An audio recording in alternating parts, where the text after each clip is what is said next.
I'm going to sidetrack and give another history lesson that I think needs to maybe be shared with someone who needs to hear.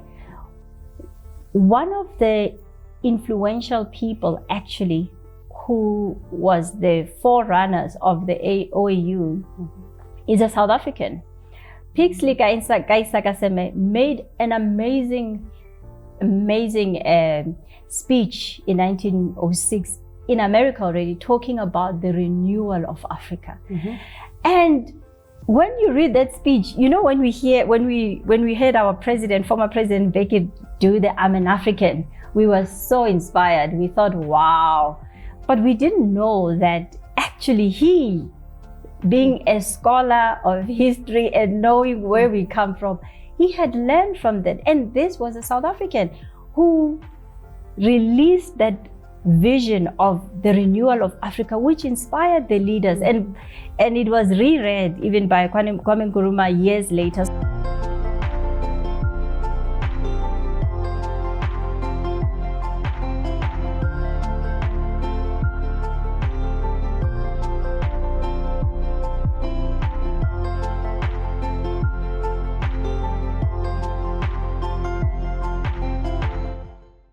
Greetings, this is Nontokozo Manqubu and you are on Transgenerational Wealth.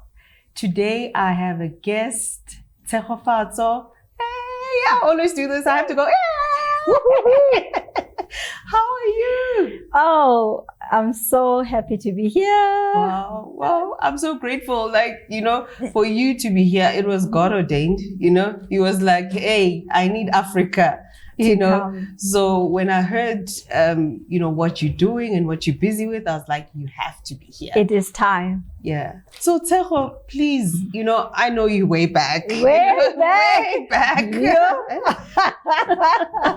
So when I'm asking the question, tell us a little bit about yourself and the background. I think you can choose where you want to start. I'm like, maybe you should tell me about myself.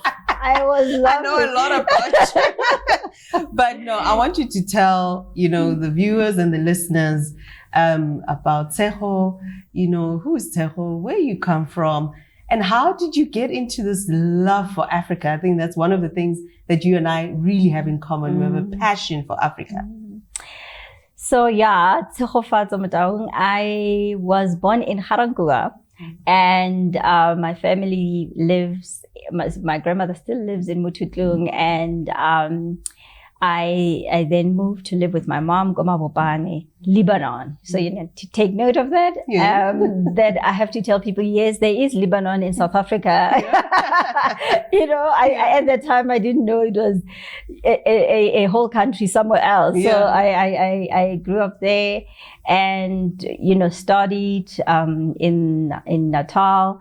And, started the accounting, which is where we connected when I worked within the internal audit unit years back. But I think I've always had a passion for just social issues. Even, you look at high school, even in university, though I was studying accounting, I was part of the other stuff that are happening on campus. And I think looking back, you realize that we studied what was deemed to be the right profession.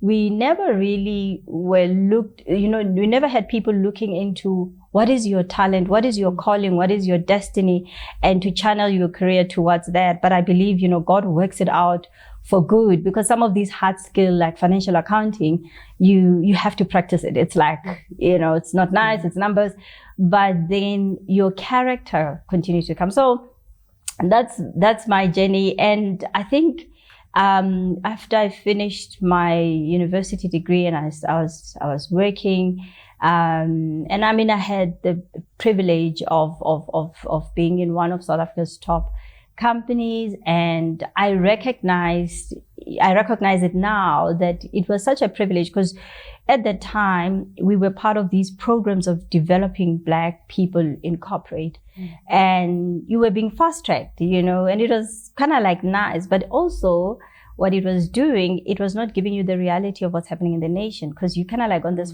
fast tracking process where things are smooth, but the reality was that things aren't really smooth in the nation. And I continued within that space until I remember sitting in the office one day. I just had this thing of global politics, who runs the world? I mean, here you are as a finance trainee, and I just found myself just researching about global politics, and then I came across masters in global political economy, and I remember saying, I want to study this. Wow. And I'm thinking, it doesn't make sense. I just knew that I wanted to study that. I left it, but it never left me. I think years after that, like I said, I've always been involved in the social aspect. I was running Young Business for South Africa. YBSA was such an amazing platform. I think now, I wish we had social media then, but we did some amazing things, and I think YBSA is one of the reasons that I could cope with accounting, because it provided me that social interaction, and I was engaged with the wider community in terms of what's happening in the country. And for some reason, I think because it was also new, corporate was quite open, so we had access to some of the most senior leaders in the country. And it was just like, hi, I'd like to host a meeting at your company. And, we had some amazing support from corporate. And I look back and I keep thinking, wow. And I also appreciate even more some of those executives that made time to come and speak, So I think about it and I'm thinking, wow, I can't explain how I did it. And I think it goes also when I reflect on my journey, that I realized that, there's always been the hand of God guiding through, because some things didn't make sense, but I knew I wanted to do them. And later on, it sort of connects. After that, there was a huge shift in the country. I think one of the things that is a landmark was when President Mbeki was removed. I remember we had a YBSA event, and as our guest, we had the British High Commission, who Honorable Paul Boateng, an African descent, a British African descent. So we are in this auditorium at the JSE, and I think there was a longing among us as young people to say, what we do. So you've got these young professionals, young Black professionals in the private sector, and there's a huge political shift. We've never heard of such a thing in our country. Since democracy. And I remember we had planned that meeting months before, but it so happens that when we were meeting, this was like breaking news. And I think he just spoke on whatever topic we agreed. And before we knew it, everyone was asking, so what is happening? Like, give us direction. What do you think?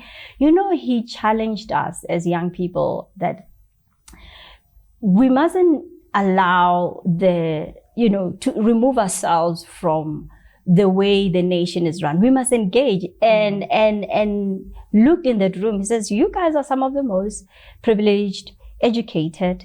You are the future of this nation. And you can't afford to just speak from the couches in the background. And I felt challenged personally by it.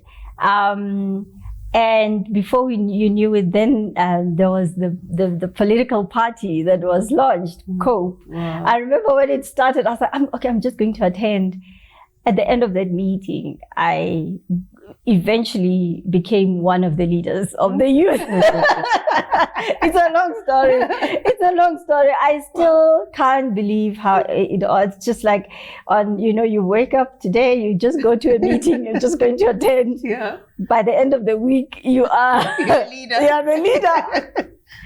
So that, I always say, I think that short period of time in COPE was one of the best leadership development training perhaps that I got, because I got to grasp how the nation is run and governed, I realized that, many people hold senior positions and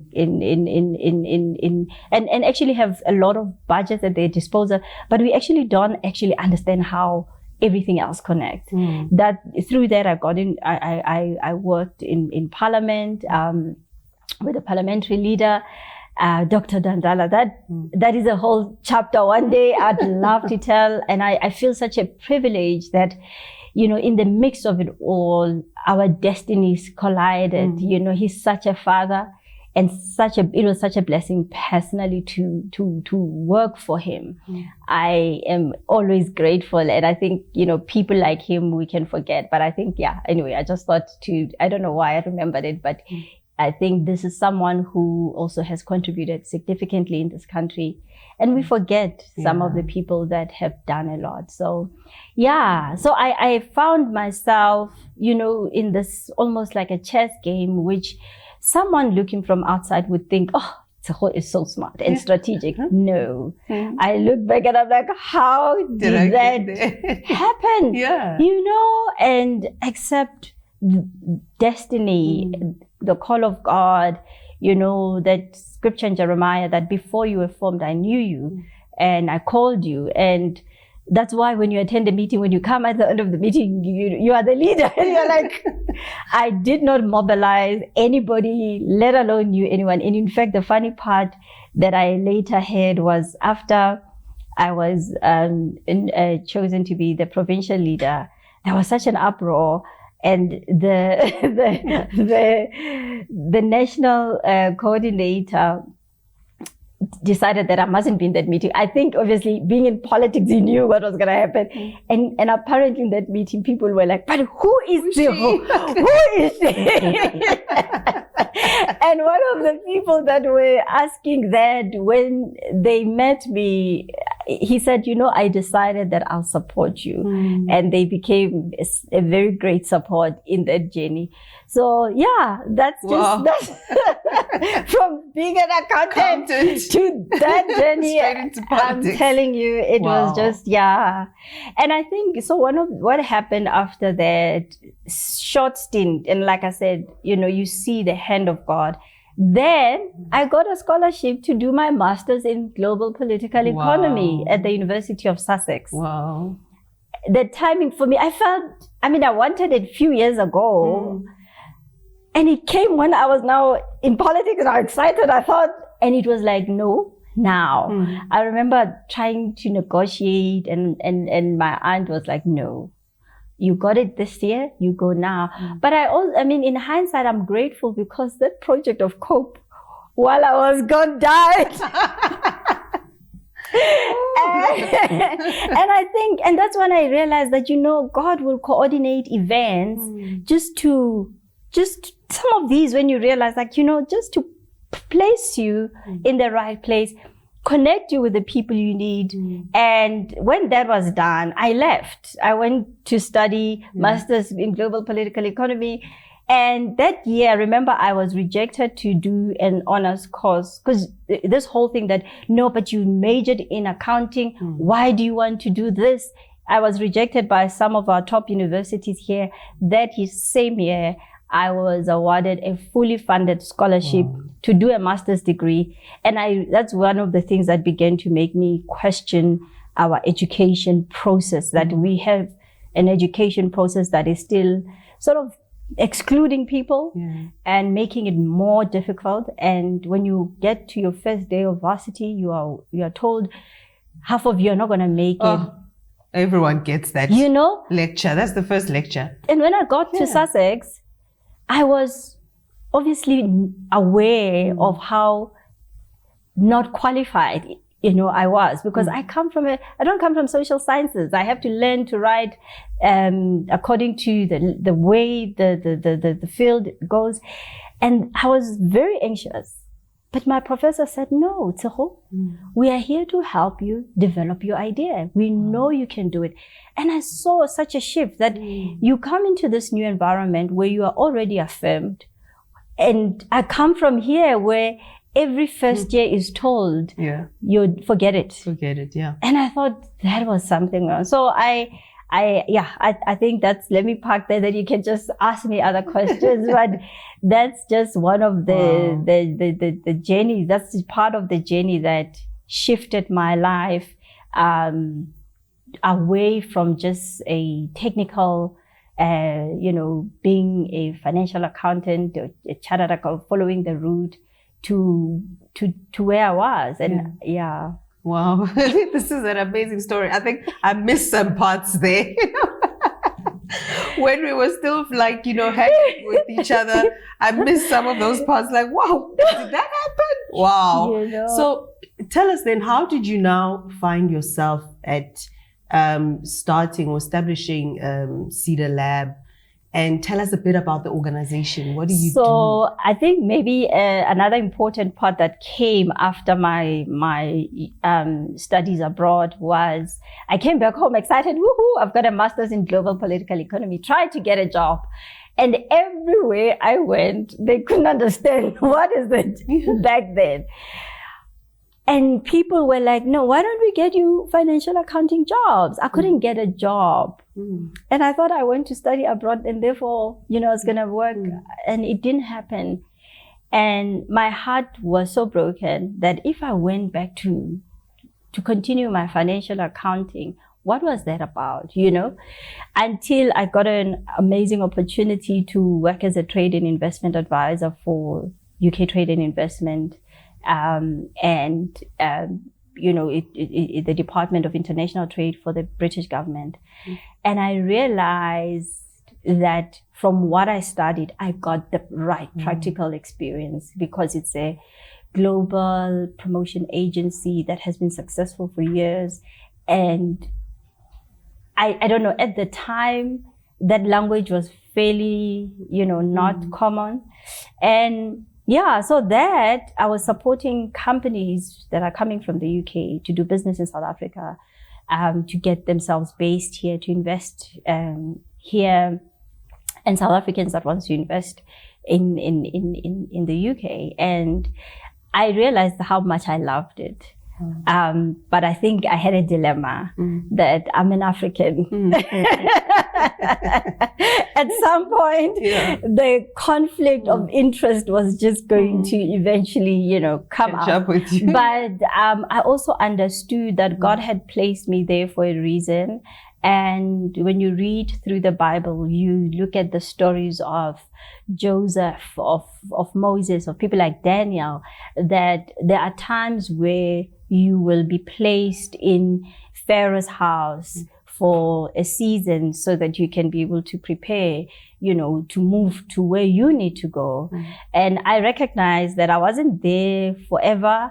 It was very nice, by the way. And I think when I think about, though it was short in terms of time, but I felt it was like so packed with knowledge, I think that those were the years where I grew beyond what I could have expected. So I'm always appreciative of that.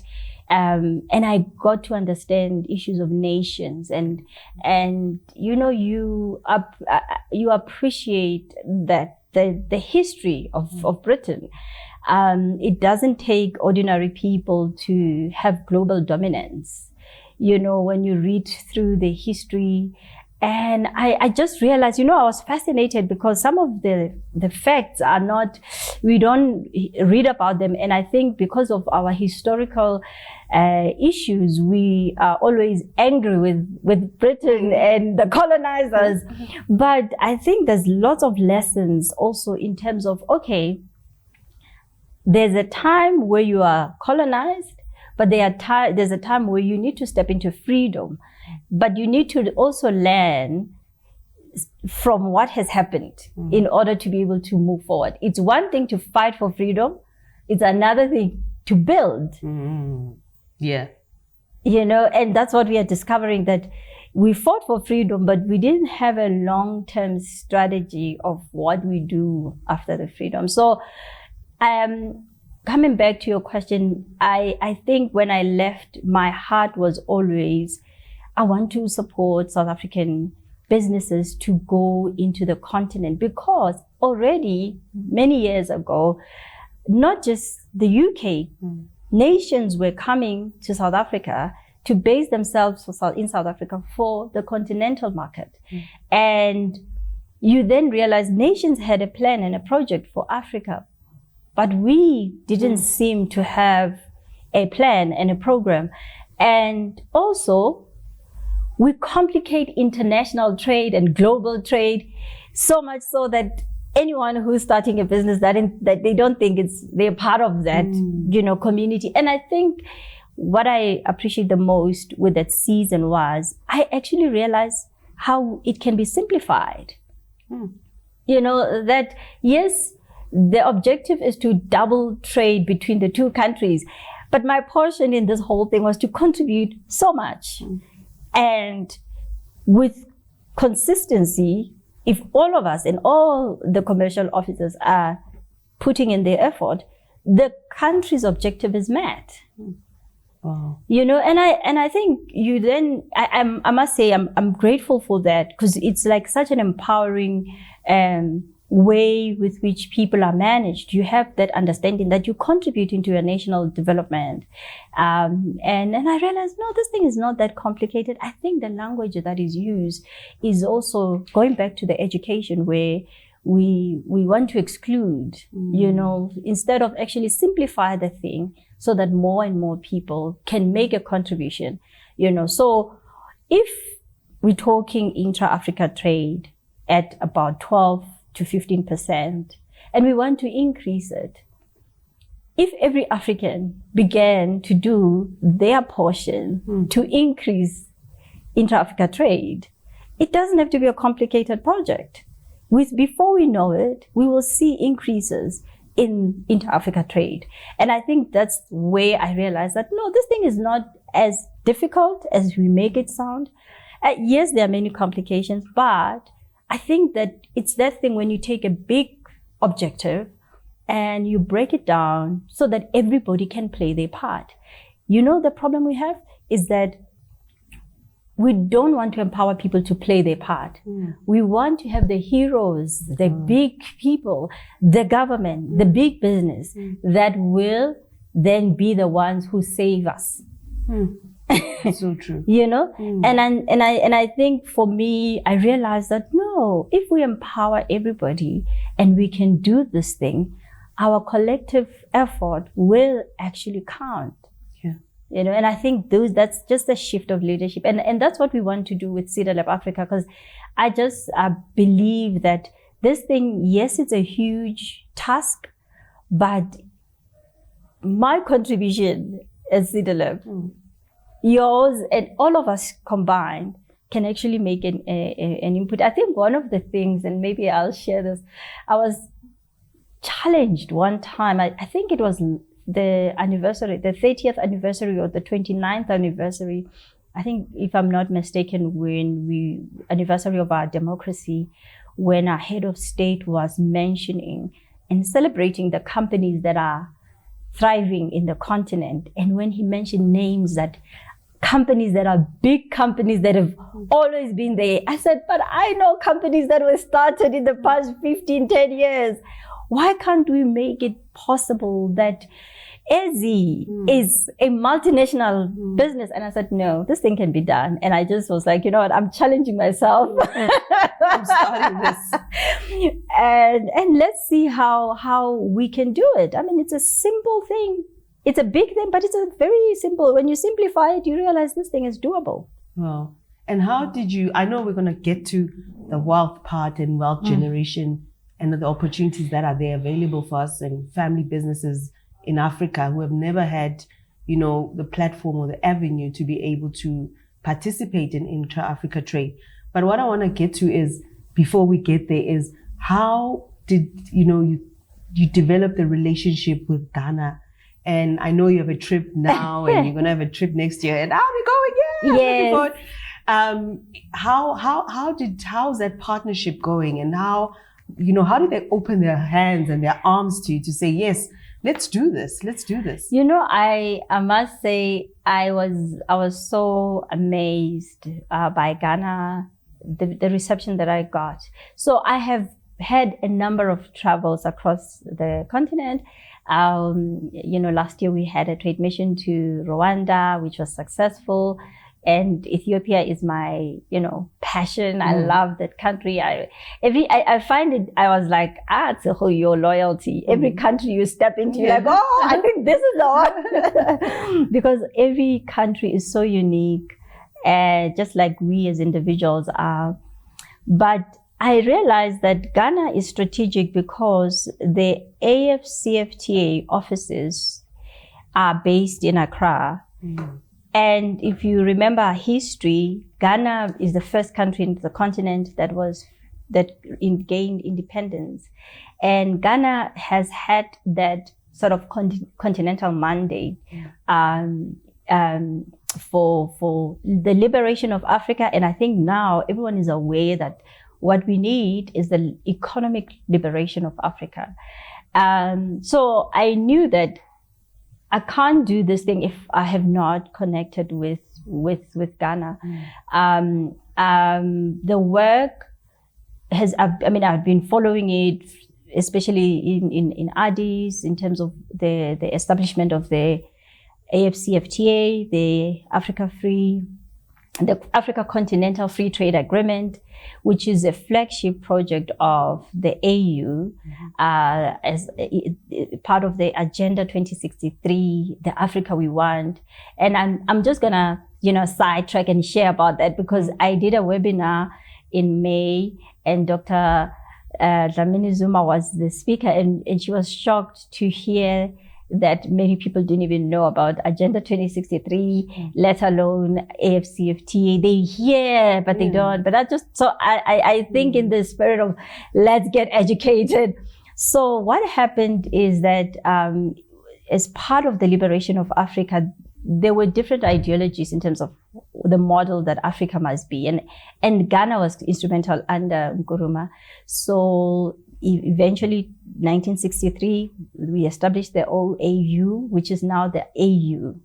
So when the AU turned 50, our own former minister was the head, the AUC chairperson, and she spearheaded the Agenda 2063. And, I'm always fascinated by history. It's important to do history. I want to talk to the scientists out there. You must know your history because you can think you're solving a new problem, but you'll be shocked that the solution was already there.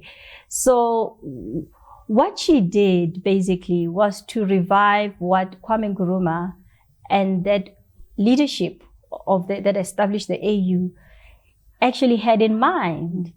And that is basically communicated through that Agenda 2063 to say, okay, in the first 50 years, this is what the AU wanted to achieve. In the next 50, which is going to be 2063, how do we want to see our continent, the direction that it takes? And then, talking about the health, the improvement, the economy.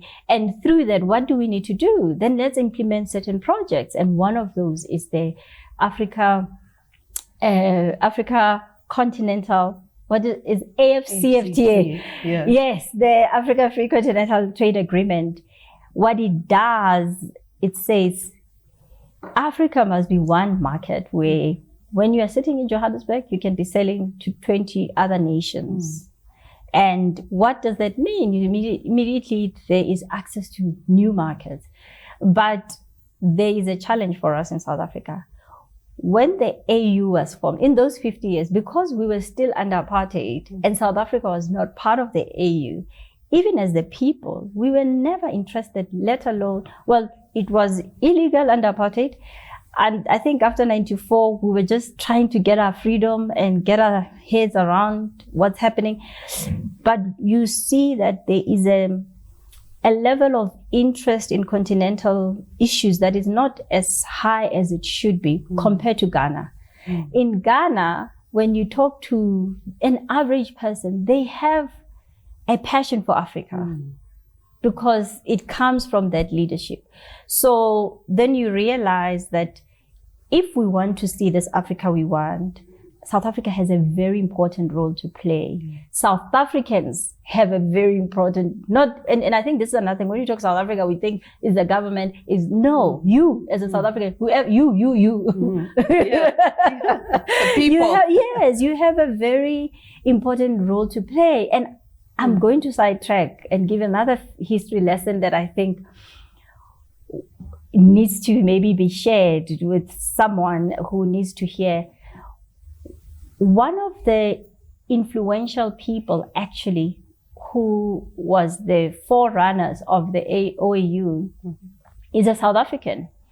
Pixley Kaisakaseme made an amazing speech in 1906 in America already, talking about the renewal of Africa.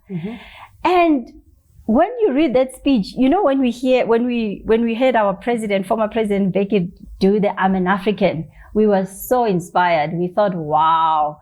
But we didn't know that actually he, being a scholar of history and knowing where we come from, he had learned from that. And this was a South African who released that vision of the renewal of Africa, which inspired the leaders. And it was reread even by Kwame Nkrumah years later. So someone mentioned to me recently, one of, the elders, he says to me, Tshego, the project of the African National Congress was never just for South Africa.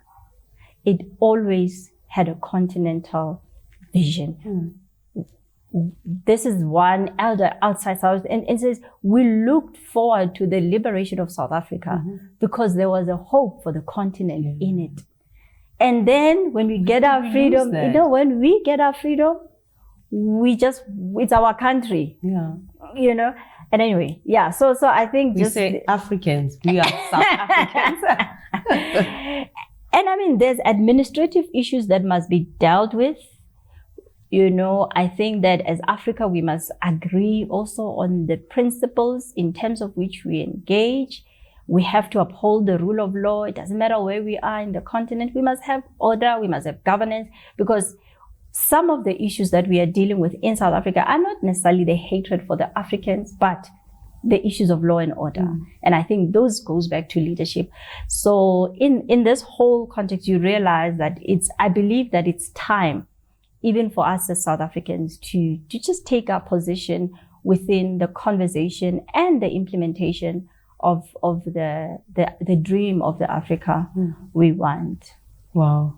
So tell me, Tshego, thank you so much for this in-depth, so many things that you said are like, oh Lord, this is really history lesson. Yeah. So how can we leverage now on these trade agreements, Intra Africa Trade agreements to generate wealth for Africans, for Africa, for African families, that we can be able to keep the wealth within the continent. We've been bleeding too much. Yeah. I think for me, that's when I realized, I think my wake-up call also was, after working with my previous, working for the British government, I thought, I'm going to do it for South Africa. Work for the government. And when that didn't happen, after multiple, interesting stories that I think maybe I'll spare the viewers. I came back after one major disappointment, and I looked myself in the mirror and I said, what are you going to do? So you think this dream can only be realized by a government? And I began to be challenged. When you're having those moments where you want to have a pity party and you think God is going to clap hands and say, let's cry with you. And I was challenged to say, even this story of Pixley, how old was he? He was a 23-year-old, I think, at the time when he made this massive speech that sort of shaped the direction for the continent. And I began to realize that we've delegated a lot of our dreams and even the ability for things to shift to someone else. We think somebody else must do. So the first thing is all of us must take responsibility. All of us must take responsibility. And actually, you know, I've challenged myself to say, yes, you need to plan for yourself, plan for your family, but have a provision for what are you doing for the continental agenda? Yeah. Are you even having a budget for that? You know? Yeah. And I'm not talking multi-millions here. I'll give you an example. When we did a trade mission to Rwanda, I mean, South Africa has got some of the most highly skilled people in this continent who also are accessible. They have access to the latest technology compared to the rest of the continent, and also highly paid. And there was this conversation about a digital transformation for the continent, because one of the areas that is going to be leading in the connecting of Africa is digital transformation. And, you know, I had this conversation with this amazing individual. And when I was like, let's do this, I mean, you, one of the voices, and they said to me, I'm not going to do that unless I'm sponsored. It broke my heart because I thought to myself, and this is not because they can't participate, but it's almost like we will not do anything unless we sponsor. And I asked myself, who must sponsor? China, America, who must sponsor us to be part of these conversations? Isn't that something that we must say? If there is, I'm an African, you know, take responsibility. If there is a conversation taking place anywhere in the world about Africa, can I at least be informed? Can I participate? And if I can contribute, even better, you know? So that shifted me to say, wow, I'm grateful they responded like that, because on the one hand, because we are generally a wealthy nation, though it is unequal, not spread, but as a country, there's money. And because of that, we've got systems. People know that there's always provision if you need to move there, and those systems work.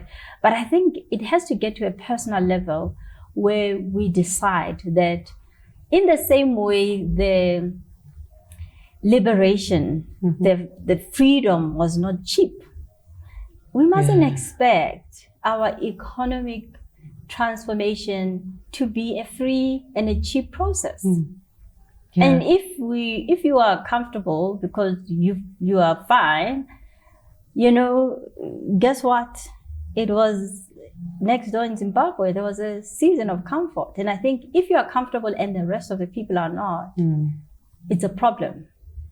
You know, so I think for me, it starts with that understanding that, okay, firstly, this country, this continent is our home.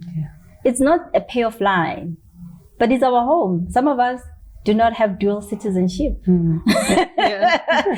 And I mean, even if we try and get it, it's becoming tougher these days to become a dual. So we have to make it work here, you know.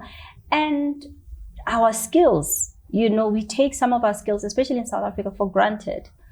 And I think, in fact, I am convicted that South Africans must be put on a program similar to, you know, Black economic empowerment.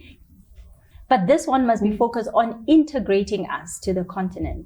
Because the same way we were excluded from the economy, we've been excluded as a country from the continent for many years. Yes, a few individuals are traveling, and even our travels, even the people that get the access, our outlook is still not right. There was a time, I haven't done my research in you know, recently. There was a time for a few years at the African Union, South Africa's staff complement was sitting at about 20-something%. This is a country that contributes the biggest budget to the African Union, and your staff quota, you can only meet 20%. And I tried to to have these conversations, to say, why is it? And someone said this to me in Ethiopia. Says South Africans come here and they complain. They complain about the streets. They complain, and then they don't want to be here and they want to go home. That's one of the reasons. And I realized that sure, that's just one of the many reasons. But also we're comfortable. But you know what we're not realizing? The continent is changing daily, and if we are not part of facilitating the transformation, we will be outside this amazing development that is happening. So I think that it starts with a mind shift. It starts with a mindset shift to say, okay, if our leaders and our heroes who gave their lives for liberation without guarantees, without knowing exactly how long it was going to take, and risking everything, I think it's worth us putting together actions towards integrating ourselves into this. And if the government programs can help us, good. But even if they don't, it's time. Yeah. It's time for us to take responsibility and not wait for anyone to come and save us. So, I mean, we know as people of faith that if we take action, God is able to provide, and besides, the Bible says the just shall live by faith. Wow. Yeah. Wow. I feel happy about, the integration of African nations and the opportunities that, people like you are leading us into, but at the same time, I feel so saddened that, as you said, we've excluded ourselves because of petty things, like streets. But I mean, we have potholes now, so it's not like in the past we didn't, now we do. And I look at, we can close our own doors because wealth, God is just like the days of Joseph. Africa was, the center of provision. And many nations were saved because God called this man to prepare for what was coming. And what was then, it's going to repeat itself again now. Africa is the one where the wealth is. And so one of the reasons why I really wanted you here was because to see as families, to say, how do we take, the opportunities? How do what industries, when you look and you say, okay, these are some of the key industries that we can, go into. These are the needs of African countries. Yeah, so in terms of, sectors, I think we all know the story of Africa. There is nothing we do not have, be it minerals, we've got a lot of land, a whole lot of products. But I think maybe speaking to the South Africa audience, one of the things that I realized that we take for granted is because our country got industrialized, we're still a bit ahead of the curve. And some of the basic things we take for granted are actually such competitive advantage in the rest of the continent. I don't know if I should share all the secrets because that's why we want people to sign up to come with us on these trade missions. And I think another thing, there's a saying, you have to go some of the things. And I think even me gaining courage to do business is not something that I got here, but it was in Ethiopia, when I saw how people were running their companies, doing, products that are selling in global markets from their backyard. It was such a mind-blowing thing for me because in South Africa, for us to take you seriously, you must have an address in a right location. You must be this, you must be connected like that. And I realized that these are some of the mind-shifting things that as we engage and we interact with each other, we begin to see and unlock value because suddenly you gain confidence in, actually, I can do business. One example was, there was friends of mine were having a meeting in Addis with the supplier. And someone in our team, the South Africa team, is like, okay, can you send us your CV? And the guy looked and he says, what CV? He says, I run a business. I don't need a CV. You know, whilst that seemed like such a simple thing, here, and I think it's because of our a bit more industrialized, more organized, but this organized economy has another side, which is a bit oppressive, because we say, if you don't come in this package, you cannot qualify. Sure. You know, and I think this is where, for me, I actually see a lot of potential and value for South African SMMEs, because our economy is dominated by big companies. And it's almost like when you're an SMME in South Africa, you are meant to be forever small. You'll just be small. Having, good 10, enough to feed you and your children. But it's almost like we don't want to encourage our entrepreneurs and SMMEs to think global dominance. Yeah. And that's our mandate. And I think for me, I'm saying, one, come. Don't just come because of products. Come because it's a journey. You will not do business with the rest of the continent successfully if you have not also internalized this continent. If you don't love this continent, if you don't love the people, if you don't see the possibilities. And maybe I must share a dream I had. I think, maybe I must just share. So 2013, I was still working in Cape Town. I dream. I'm going to this African country. In my mind, I thought this country was Nigeria, because I was thinking about Nigeria.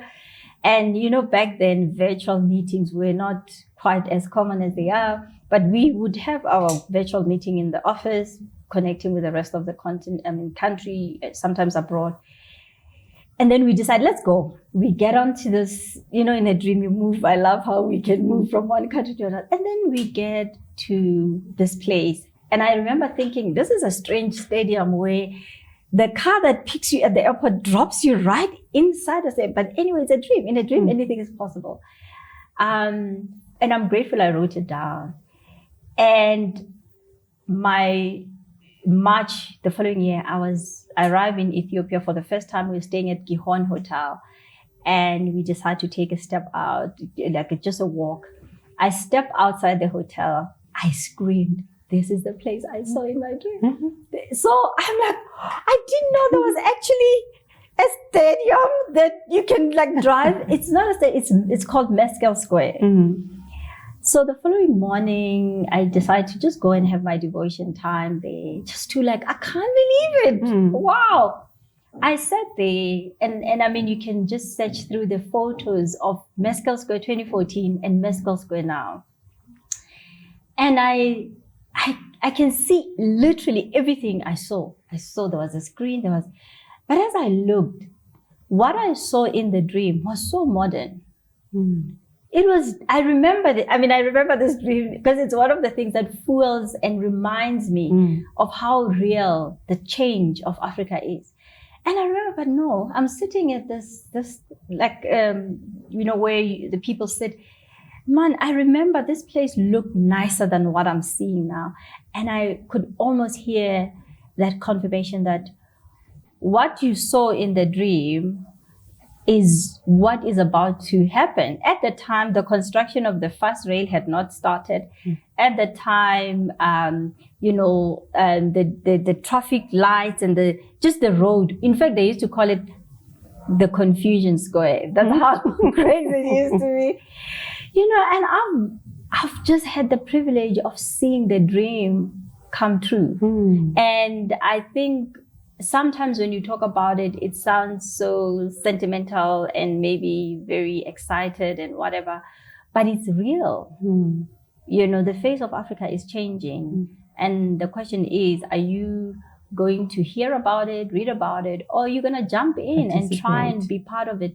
We don't know what action is required, but if we don't move and if we don't participate, and if we also always see the continent as them, and we are not seeing that, this is our inheritance as well, and be part of building those nations, and I think that for me is where I want our minds to shift, to say, how can we be part of rebuilding those nations? And if you come with that approach, you won't struggle too much to just process. It's not easy.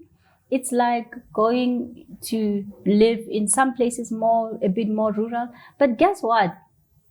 Like I'm saying, these very nations of ours, South Africa, we had missionaries who were coming from developed countries, who were professionals, medical doctors coming to the continent that had nothing.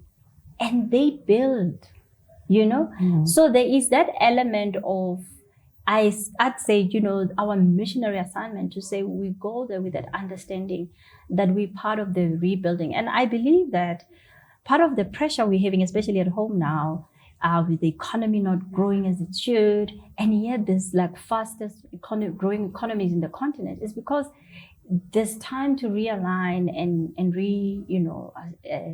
relocate at times.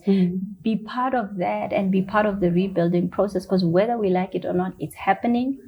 And nations are here. China is part of the program of rebuilding the continent, and other countries, the West. And so the question is, are we going to be spectators, or are we going to deliberately engage and be part of our story of seeing the Africa we want? Because ultimately, I like what Dr. Dlamini Zuma said in the webinar we held. He says, we need to remember there is no continent that was developed by another continent. And she said it twice. You say it and you're like, yes, actually, there is no continent. Nobody came and built China. Nobody came and built from somewhere else. And I think there's that level of taking responsibility and saying, I'm an African, and, do it. Wow. As I sit here, I'm like, oh God, Lord, as he's been saying, speaking about generational wealth, our inheritance is our continent and our wealth is here. That this is where in actual fact, God has been very generous to this continent. He put a whole lot of things and opportunities for us here. And so if we, as you're saying, still looking at them, it's us, we're going to be left behind and not become part of the solution. So please tell us, tell the viewers about, as we close off, the trips and the missions, and those who love to be part of the missions. The next one, where can they get hold of you? Yeah, I'm excited. I'm going, guys. So I leave myself on Sunday. For the pre-mission trip to Ghana. And then we have a mission in February from the 2nd to the 6th. We'll be in Accra. And I'm very excited about the opportunities that are opening. And to follow us, you can connect with us, Cedarleb Africa on LinkedIn, on the rest of the social media, Instagram and Facebook. And then you can also just drop me an email, Tshego@Cedarleb.Africa, Cedarleb.Africa, not .co.za, please. Tshego@Cedarleb.Africa. Yeah. We'll make sure we have it on the screen. .Africa. Yes. So I'm very excited, and I also am excited to be part of, like I said, there are many people who feel, we don't qualify to go on trade missions because the requirements are so high, etc. And that has made people feel, no, you're not ready. I'm encouraging you, if you are doing business, if you are an African, whatever you are doing that is successful here, or even if it's small, you will be amazed that your product can actually become quite big if you send it out. So let's be part of this journey. I believe that if we are consistent in doing this, we'll need the partners that want to come on board.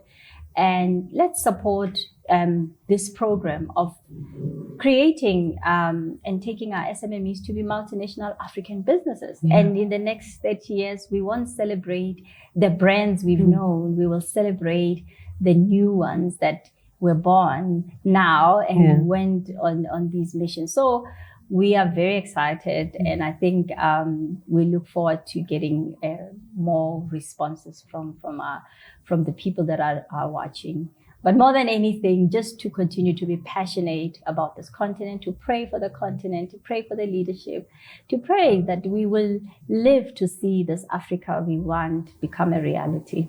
Wow. Sure. I'm so enriched, and, thank you so much for joining me. And I'm just, my head is already, I'm dreaming. I'm like, okay, there's this, just like when we spoke offline, there's industries that we've already identified that we need to take this from here and go into Africa. That is where our wealth is, in the continent. And if we're building generational wealth, we cannot leave our continent behind. We cannot, and we must see ourselves as the solutions to every problem that there is. How can we bring the required solutions? And we'll be amazed how some of the things that are simple will be like a big innovation in a different market.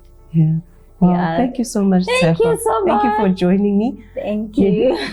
So thank you for joining us today. I would have loved, I think we're going to have Tshego again, maybe on a live where there's the audience is there, we can interact. Please join these trade missions.